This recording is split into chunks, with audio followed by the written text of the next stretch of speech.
ਹਾਂਜੀ, very good morning, ਬੱਚਿਓ. So today we are starting with the interspecific interactions.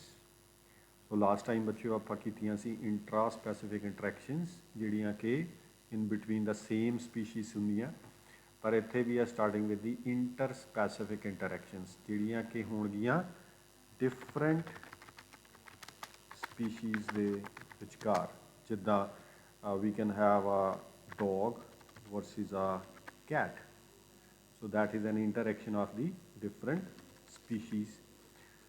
So ਬੱਚਿਓ ਇਹਦੀਆਂ interactions ਤੁਹਾਨੂੰ ਕੁਝ ਸਿਲੇਬਸ ਦੇ ਵਿੱਚ ਜਿਹੜੀਆਂ ਹੈਗੀਆਂ ਉਹਦੇ ਵਿੱਚੋਂ we are starting with the very first type of the interaction which is the predation. So ਬੱਚਿਓ ਤੁਸੀਂ ਪ੍ਰੀਡੇਟਰ ਦਾ ਨਾਮ ਸੁਣਿਆ ਹੋਣਾ. ਪ੍ਰੀਡੇਟਰ ਆਮ ਤੌਰ 'ਤੇ ਉਹ ਐਨੀਮਲ ਹੁੰਦਾ ਜੋ ਦੂਜਿਆਂ ਦੇ ਉੱਪਰ ਪ੍ਰੇ ਕਰਦਾ. ਸੋ ਪ੍ਰੇ ਰੈਫਰਸ ਟੂ ਜਿਹੜਾ ਉਹਨਾਂ ਨੂੰ ਖਾਂਦਾ.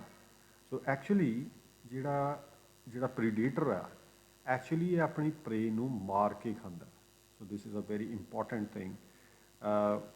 ਇਹ ਕਿਸੇ ਮਰੇ ਹੋਏ ਜਾਨਵਰ ਨੂੰ ਨਹੀਂ ਖਾਏਗਾ, ਇਹ ਆਪਣੀ ਪ੍ਰੇ ਨੂੰ ਆਪ ਖੁਦ ਮਾਰ ਕੇ ਖਾਏਗਾ. ਠੀਕ ਹੈ. ਸੋ ਦੂਜੀ ਚੀਜ਼ ਆ ਕਿਲਿੰਗ ਤੋਂ ਇਲਾਵਾ ਇਹ ਆਪਣੀ ਪ੍ਰੇ ਤੋਂ ਵੱਡਾ ਹੁੰਦਾ. It is larger in size. So ਹਮੇਸ਼ਾ ਜਿਹੜਾ ਪ੍ਰੀਡੇਟਰ ਆ ਉਹ ਆਪਣੀ ਪ੍ਰੇ ਤੋਂ ਵੱਡਾ ਹੋਏਗਾ ਐਂਡ ਇਹ ਉਹਨੂੰ ਮਾਰ ਕੇ ਖਾਏਗਾ. Okay, now if I take the exact definition of predation, what is predation? So it is a kind of relationship between two species in which an animal is larger than the other, which is called as a predator. It attacks, ये attack करेगा prey ते, ये उधर ते attack करेगा, उन्हें kill करेगा, and then it will feed upon the smaller species. फिर feed करेगा. So ये predator ਹੁੰਦਾ. So ਜਿਹੜੇ predator है that is a kind of like antagonistic interaction. So antagonistic refers to like negative kind of interaction. So ਜਿਹੜਾ prey ਹੋਏਗਾ ਉਹ predator ਤੋਂ ਬਚਣ ਦੀ ਕੋਸ਼ਿਸ਼ ਕਰੇਗਾ. ਠੀਕ ਹੈ. ਸਪੋਜ਼ ਇੱਕ ਹੌਕ ਹੈ, ਬਾਜ ਹੈ, ਉਹ ਇੱਕ ਚਿੜੀ ਨੂੰ ਖਾਏਗਾ. ਠੀਕ ਹੈ, ਉਹਦੀ ਪ੍ਰੇ ਹੈ. ਐਂਡ ਬਾਜ ਕੀ ਹੈ? It is a predator. Eagle is a predator, hawk is a predator. So ਜਿਹੜਾ ਬਰਡ ਹੋਏਗਾ, ਛੋਟਾ ਬਰਡ, ਉਹ ਤੋਂ ਬਚਣ ਦੀ ਕੋਸ਼ਿਸ਼ ਕਰੇਗਾ. So that is a kind of antagonistic. Antagonistic ਮਤਲਬ ਉਲਟ, ਦੋਵਾਂ ਦਾ ਬਿਹੇਵੀਅਰ ਉਲਟ ਹੋਏਗਾ. ਜਿਹੜਾ ਪ੍ਰੀਡੇਟਰ ਹੋਏਗਾ ਉਹ ਪ੍ਰੇ ਕਰਨ ਦੀ ਕੋਸ਼ਿਸ਼ ਕਰੇਗਾ, ਪ੍ਰੇ ਬਚਣ ਦੀ ਕੋਸ਼ਿਸ਼ ਕਰੇਗਾ. ਸੋ ਇੱਥੇ ਜਿਹੜਾ ਪ੍ਰੀਡੇਟਰ ਆ,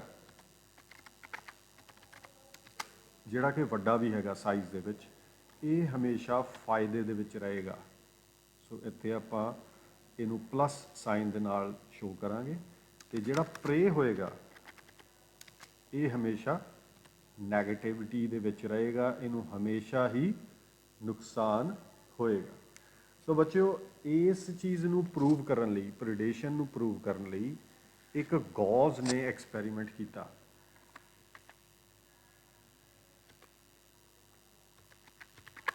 ਸੋ ਗੌਜ਼ ਨੇ ਜਿਹੜਾ ਐਕਸਪੈਰੀਮੈਂਟ ਕੀਤਾ ਉਹਦੇ ਵਿੱਚ ਕੀ ਸੀਗਾ ਜੱਸੀ? ਸੋ ਗੌਜ਼ ਨੇ ਸਭ ਤੋਂ ਪਹਿਲਾਂ ਆਪਣੀ ਲੈਬ ਦੇ ਵਿੱਚ 5 ਪੈਰਾਮੀਸ਼ੀਅਮ ਲਏ. So 5 paramecia, they were introduced into the petri dish in a like medium. So ਉਹਨੇ ਇੱਕ ਪੈਟਰੀ ਡਿਸ਼ ਲਈ ਗਲਾਸ ਦੀ, ਉਹਦੇ ਵਿੱਚ 5 ਪੈਰਾਮੀਸ਼ੀਆ ਰੱਖੇ ਗਰੋ ਕਰਨ ਵਾਸਤੇ. ਸੋ ਹੋਇਆ ਕਿ ਇਹ ਜਿਹੜੇ ਪੈਰਾਮੀਸ਼ੀਆ ਸੀਗੇ ਇਹ ਗਰੋ ਕਰਨਾ ਸ਼ੁਰੂ ਕੀਤੇ. ਸੋ ਤਕਰੀਬਨ 2 ਦਿਨ ਇਹਨਾਂ ਨੂੰ ਉਹਨੇ ਗਰੋ ਕਰਵਾਇਆ. ਸੋ ਮੈਂ ਇਹਨੂੰ ਇੱਕ ਚਾਰਟ, ਇੱਕ ਗ੍ਰਾਫ ਦੇ ਅਕੋਰਡਿੰਗਲੀ ਤੁਹਾਨੂੰ ਦੱਸੂੰਗਾ. Suppose आप एक graph बनाइए. So if I take suppose this is the day 1, this is the day 2, this is day 3, this is the day 4, and this is the day 5th. So this is the 5th day suppose. So आप red color ले लेने for the paramecium. ਸੋ ਬੱਚਿਓ ਇੱਥੇ ਤਕਰੀਬਨ ਉਹਨੇ 5 ਪੈਰਾਮੀਸ਼ੀਅਮ introduce ਕਰਵਾਏ into ਦੀ plate. ਸੋ ਹੌਲੀ ਹੌਲੀ ਕੀ ਹੋਇਆ, ਪਹਿਲੇ ਦਿਨ ਉਹਨਾਂ ਦੀ ਅਮਾਊਂਟ ਥੋੜ੍ਹੀ ਜਿਹੀ ਵੱਧ ਗਈ, ਠੀਕ ਹੈ, ਦੂਜੇ ਦਿਨ ਉਹਨਾਂ ਦੀ ਅਮਾਊਂਟ ਹੋਰ ਵੱਧ ਗਈ। ਸੋ ਇਹ ਜਿਹੜਾ ਗ੍ਰੈਫ ਹੈ ਇਹ ਕਿਹਦਾ ਗ੍ਰੈਫ ਹੈ, ਦਿਸ ਇਜ਼ ਫॉर ਦੀ ਪੈਰਾਮੀਸ਼ੀਅਮ। ਸੋ ਹੋਇਆ ਕਿ ਦੂਜੇ ਦਿਨ ਗੌਜ਼ ਨੇ ਕੀ ਕੀਤਾ ਕਿ ਉਹਨੇ ਇੱਕ ਨਵੀਂ ਸਪੀਸ਼ੀ ਡਿਡੀਨੀਆ, ਸੋ ਇਹ ਸਪੀਸ਼ੀ ਦਾ ਨਾਮ ਸੀਗਾ,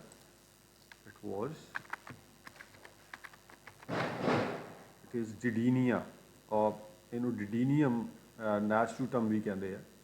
ਸੋ ਇਹ ਇੰਟਰੋਡਕਸ਼ਨ ਇਹਦੀ ਕਰਵਾਤੀ। I am taking just green colour for this Didinium. So ਬੱਚਿਓ ਜਦੋਂ ਇਹ ਇੰਟਰੋਡਿਊਸ ਕਰਵਾਇਆ ਗਿਆ ਦੂਜੇ ਦਿਨ, ਸੋ ਇੱਥੇ ਉਹਨੇ ਇਹਨੂੰ ਇੰਟਰੋਡਿਊਸ ਕਰਵਾਤਾ, ਇਹਦੀ ਅਮਾਊਂਟ ਵੀ ਵਧਣੀ ਸ਼ੁਰੂ ਹੋ ਗਈ। ਤੀਜੇ ਦਿਨ ਤੱਕ ਇਹ ਕਾਫੀ ਵੱਧ ਗਿਆ ਡਿਡੀਨੀਆ। ਸੋ ਜਿਹੜਾ ਡਿਡੀਨੀਅਮ ਸੀਗਾ ਉਹ ਕੀ ਕਰਦਾ ਸੀਗਾ, ਉਹ ਪੈਰਾਮੀਸ਼ੀਆ ਨੂੰ ਖਾ ਕੇ ਗਰੋ ਕਰਦਾ ਸੀ। ਸੋ ਜਦੋਂ ਉਹਨੇ ਇੱਥੇ ਪੈਰਾਮੀਸ਼ੀਆ ਨੂੰ ਖਾਧਾ, ਸੋ ਪੈਰਾਮੀਸ਼ੀਅਮ ਦੀ ਜਿਹੜੀ ਗਰੋਥ ਸੀਗੀ ਦੈਟ ਵਾਜ਼ ਡਿਕਰੀਜ਼ਿੰਗ ਨਾਓ। ਉਹ ਕਿਉਂ, ਕਿਉਂਕਿ ਡਿਡੀਨੀਆ ਉਹਨਾਂ ਨੂੰ ਖਾਣ ਲੱਗ ਗਿਆ। ਸੋ ਪੈਰਾਮੀਸ਼ੀਅਮ ਸੀਗੇ ਜਿਹੜੇ ਉਹ ਡਿਕਰੀਜ਼ ਹੋਣੇ ਸ਼ੁਰੂ ਹੋ ਗਏ।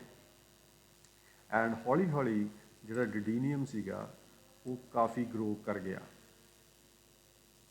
ਠੀਕ ਹੈ। ਸੋ ਜਦੋਂ ਇਹ ਗਰੋ ਕੀਤਾ ਤਾਂ ਪੈਰਾਮੀਸ਼ੀਅਮ ਦੀ ਅਮਾਊਂਟ ਹੋਰ ਡਿਕਰੀਜ਼ ਹੋਈ, ਹੌਲੀ ਹੌਲੀ ਟਰਨ ਟੂ ਬੀ ਜ਼ੀਰੋ। ਸੋ ਸਾਰੇ ਪੈਰਾਮੀਸ਼ੀਆ ਖਤਮ ਹੋ ਗਏ, ਡਿਡੀਨੀਆ ਦੀ ਅਮਾਊਂਟ ਜ਼ਿਆਦਾ ਹੋ ਗਈ। ਸੋ ਇਸ ਤੋਂ ਬਾਅਦ ਕੀ ਹੋਇਆ ਬੱਚਿਓ, this is very very important to ਨੋ।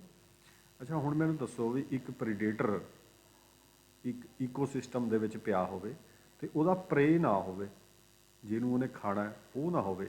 ਸੋ ਇਹਦਾ ਮਤਲਬ ਹੈ ਜੇ ਫੂਡ ਨਹੀਂ ਹੋਏਗਾ ਤਾਂ ਫਿਰ ਇਹਦੀ ਪਾਪੂਲੇਸ਼ਨ ਨੂੰ ਕੀ ਹੋਏਗਾ, ਇਟ ਵਿਲ ਡਿਕਰੀਜ਼। ਸੋ ਹੌਲੀ ਹੌਲੀ ਇਹ ਵੀ ਡਿਕਰੀਜ਼ ਹੋ ਗਈ and it ultimately became zero. ਇਹਦਾ ਮਤਲਬ ਕੀ ਆ, ਇਸ ਗ੍ਰਾਫ ਤੋਂ ਸਾਨੂੰ ਇਹ ਪਤਾ ਲੱਗਦਾ ਕਿ ਜੇ ਪ੍ਰੇ ਨਹੀਂ ਹੈਗਾ, if there is no prey then there cannot be a predator। ਸੋ ਉੱਥੇ ਪ੍ਰੀਡੇਟਰ ਵੀ ਨਹੀਂ ਹੋਏਗਾ। ਸੋ ਇਸ ਬੱਚਿਓ ਐਕਸਪੈਰੀਮੈਂਟ ਤੋਂ ਗੌਸ ਨੇ ਇਹ ਪ੍ਰੂਵ ਕੀਤਾ ਕਿ ਜੇ ਪ੍ਰੇ ਪਾਪੂਲੇਸ਼ਨ ਨਹੀਂ ਹੋਏਗੀ ਤਾਂ ਉੱਥੇ ਹੌਕ ਇੱਕ ਖਾਸ ਸਪੈਰੋ ਨੂੰ ਖਾਂਦਾ, ਉਹਦੀ ਪ੍ਰੇ ਆ। ਸਪੋਜ਼ ਹੁਣ ਸਪੈਰੋਜ਼ ਉਹ ਖਤਮ ਹੋ ਗਈਆਂ ਨੇ ਉਸ ਫੋਰੈਸਟ ਦੇ ਵਿੱਚੋਂ, ਤਾਂ ਕੀ ਹੌਕ ਖਤਮ ਹੋ ਜਾਣਗੇ, no. So they may think of some alternative food of like choice. So alternative food ਕੀ ਹੋ ਸਕਦਾ, ਉਹ ਸਪੈਰੋ ਦੀ ਕੋਈ ਡਿਫਰੈਂਟ ਟਾਈਪ ਹੋ ਸਕਦੀ ਹੈ, ਠੀਕ ਹੈ। ਉਹ ਸਪੈਰੋ ਤੋਂ ਇਲਾਵਾ ਕੁਝ ਹੋਰ ਹੋ ਸਕਦਾ, ਉਹ ਕਿਸੇ ਦੇ ਬੱਚੇ ਹੋ ਸਕਦੇ ਆ ਛੋਟੇ ਜੋ ਉਹ ਖਾ ਸਕਦੇ ਆ, ਉਹ ਕਿਸੇ ਹੋਰ ਐਨੀਮਲ ਨੂੰ ਖਾ ਸਕਦੇ ਨੇ। ਸੋ ਇਹਦਾ ਮਤਲਬ ਹੈ ਜਿਹੜਾ ਪ੍ਰੀਡੇਟਰ ਹੈ ਉਹ ਸਪੈਸੀਫਿਕ ਪ੍ਰੇ ਨੂੰ ਖਾਂਦਾ, ਪਰ ਜੇ ਉਹਦਾ ਸਪੈਸੀਫਿਕ ਪ੍ਰੇ ਬਿਲਕੁਲ ਹੀ ਖਤਮ ਹੋ ਜਾਵੇ ਫਿਰ ਉਹ alternate food of like alternate food ਨੂੰ ਲੱਭੇਗਾ। ਜੇ ਅਲਟਰਨੇਟਿਵ ਫੂਡ ਲੱਭ ਜਾਂਦਾ ਫਿਰ ਤਾਂ ਠੀਕ ਹੈ, ਅਦਰਵਾਈਜ਼ ਜਿਹੜਾ ਪ੍ਰੀਡੇਟਰ ਹੈ that will vanish out of that area। so that is a very very important thing। ਸੋ ਬੱਚਿਓ ਜਿਹੜਾ ਪ੍ਰੀਡੇਸ਼ਨ ਹੈ ਇਹ ਈਕੋਸਿਸਟਮ ਦੇ ਵਿੱਚ ਹੋਣੀ ਕਾਫੀ ਜ਼ਰੂਰੀ ਹੈ। ਕਿਉਂ, ਕਿਉਂਕਿ ਇਹ ਇੱਕ ਬੈਲੈਂਸ ਬਣਾ ਕੇ ਰੱਖਦੀ ਹੈ। so it makes a balance in the ecosystem। so that is again a very important thing। ਜਿਹੜੀ ਨੇਚਰ ਆ ਉਹ ਬੱਚਿਓ ਹਮੇਸ਼ਾ ਬੈਲੈਂਸ ਦੇ ਵਿੱਚ ਲਾਈਕ ਵਿਸ਼ਵਾਸ ਰੱਖਦੀ ਹੈ, ਹਮੇਸ਼ਾ ਬੈਲੈਂਸ ਰੱਖਦੀ ਹੈ। ਸੋ ਜਿਹੜੇ ਪ੍ਰੀਡੇਟਰ ਹੁੰਦੇ ਨੇ ਉਹ ਆਪਣੀ ਪ੍ਰੇ ਪਾਪੂਲੇਸ਼ਨ ਨੂੰ ਡਿਕਰੀਜ਼ ਕਰਦੇ ਆ। ਸੋ ਪ੍ਰੇ ਪਾਪੂਲੇਸ਼ਨ ਚੈੱਕਸ ਲਾਉਂਦੇ ਨੇ ਕੌਣ, ਪ੍ਰੀਡੇਟਰਸ। ਸੋ ਜਦੋਂ ਪ੍ਰੇ ਪਾਪੂਲੇਸ਼ਨ ਕਾਫੀ ਜ਼ਿਆਦਾ ਵੱਧ ਜਾਂਦੀ ਆ ਫਿਰ ਉੱਥੇ ਪ੍ਰੀਡੇਟਰ ਵੀ ਆਪਣੇ ਆਪ ਹੀ ਆ ਜਾਂਦੇ ਨੇ, ਠੀਕ ਹੈ। So if I make a graph, suppose ਇਹਨੂੰ ਆਪਾਂ ਡਿਲੀਟ ਕਰ ਦਈਏ। So we go back. Now if we have a graph, suppose ਜਿਹੜੀ population of ਇੱਕ species ਹੈ, suppose ਇੱਕ sparrow ਹੈ, ਉਹ increase ਕਰ ਰਹੀ ਹੈ ਕਾਫੀ ਜ਼ਿਆਦਾ। So it is increasing too much, ਜਿਹਦੀ ਕਿ ਇੰਨੀ ਲੋੜ ਨਹੀਂ ਹੈਗੀ। ਸੋ ਜਦੋਂ ਇਹ ਆਪਣੀ ਕੈਰਿੰਗ ਕਪੈਸਿਟੀ ਦੇ ਉੱਪਰ ਆ ਜਾਏਗੀ, ਉਸ ਏਰੀਏ ਦੀ ਕੈਰਿੰਗ ਕਪੈਸਿਟੀ, ਸੋ ਫਿਰ ਇਹਦੇ ਉੱਪਰ ਇਨਵਾਇਰਮੈਂਟਲ ਰਜਿਸਟੈਂਸਿਸ ਵੀ ਲੱਗ ਸਕਦੀਆਂ ਕਿਸੇ ਤਰੀਕੇ ਦੀਆਂ, ਠੀਕ ਹੈ। ਜਾਂ ਦੂਜੀ ਚੀਜ਼ ਕੀ ਹੋ ਸਕਦੀ ਹੈ ਕਿ ਇਹਦਾ ਉੱਥੇ ਪ੍ਰੀਡੇਟਰ ਆ ਜਾਏਗਾ। ਸੋ ਜਦੋਂ ਹੀ ਪ੍ਰੀਡੇਟਰ ਆਏਗਾ, ਇਹਦੀ ਪਾਪੂਲੇਸ਼ਨ ਆਪਣੇ ਆਪ ਡਿਕਰੀਜ਼ ਹੋਣੀ ਸ਼ੁਰੂ ਹੋ ਜਾਏਗੀ।